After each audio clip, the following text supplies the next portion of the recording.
The topic is differential amplifier. So, the function of any differential amplifier is to amplify the difference between the two input signals. The differential amplifier amplifies the difference between the two input voltage signals, hence, it is also called as the difference amplifier. This need may arises in many physical instruments where response from DC to many megahertz is required.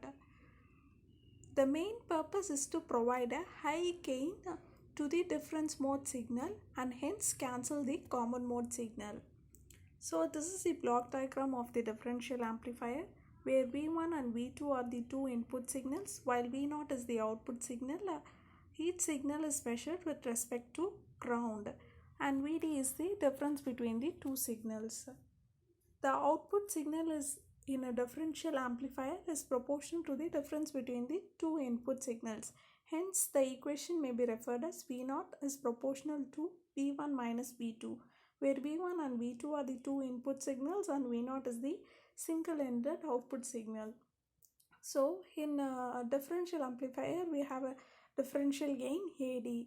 So V0 is equal to AD into V. The proportionality is removed by this AD differential gain.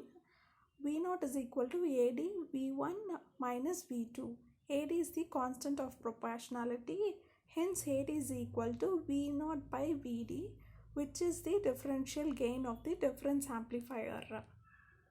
Common mode gain. An average of the two input signals is called the common mode signal, denoted as Vc. Vc is equal to the two input signals summed up and divided by 2. Hence, V0 is equal to AC into Vc. This is where AC is the common mode gain. Common mode rejection ratio. The ability of the differential amplifier to reject a common mode signal is called as the common mode rejection ratio, denoted as CMRR. CMRR is the ratio of the differential voltage gain to the common mode gain and is expressed in decibel. Next one is the configuration of differential amplifier. The differential amplifier has 4 different configurations. One is dual input, balanced output differential amplifier, dual input unbalanced output differential amplifier, single input balanced output differential amplifier, single input balanced output differential amplifier. Out of this 4 configuration, the dual input balanced output is the basic differential amplifier configuration. So here the dual input balanced output differential amplifier.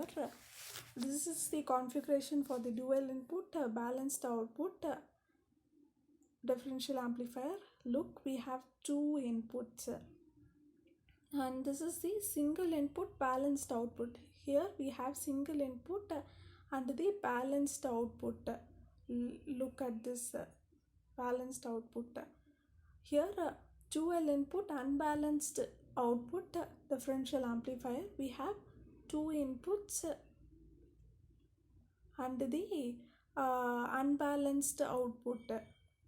Also here we have single input unbalanced output differential amplifier configuration. We have single input and unbalanced output.